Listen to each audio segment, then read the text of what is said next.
Here we go. Awesome. Well, hey, classmates, I think this is going to be posted for you guys.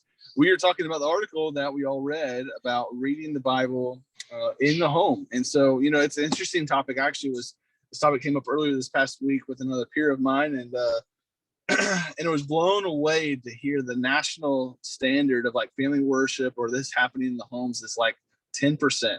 And that's with active church members and pastors included. So it sounds like not even all the pastors are even engaged in this at home, but the value of why do it? Well, I think it helps us in discipling our kids. That's one of the biggest calls that we have on our life as parents is to be able to disciple our own kids. And sadly, I feel like we delegate that way too often. So this article, I think, really talks about more of that idea of just trying to maybe make that big difference and understand our role and how to do it. I think the reason a lot of us don't do it is from a lack of, I would say, confidence and even reading through a passage and being able to try and work through it together as a family. So, you know, my biggest encouragement, one of the things that I'm even trying to encourage myself on is just, hey, just begin something, begin walking through it and learn as you go and have other people walk alongside you and encourage you in that. So, Chris, what are your thoughts here on the article? I think our thoughts a Yeah, lot. man.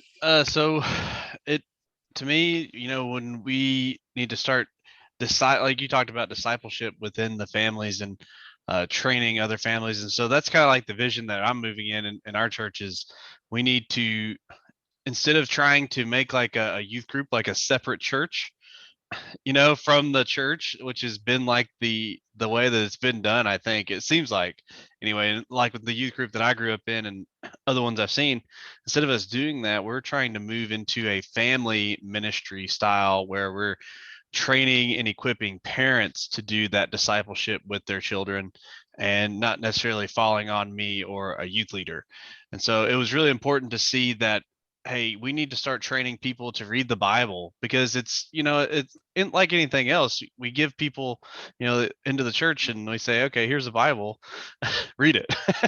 And we never even like really tell them how to read the Bible.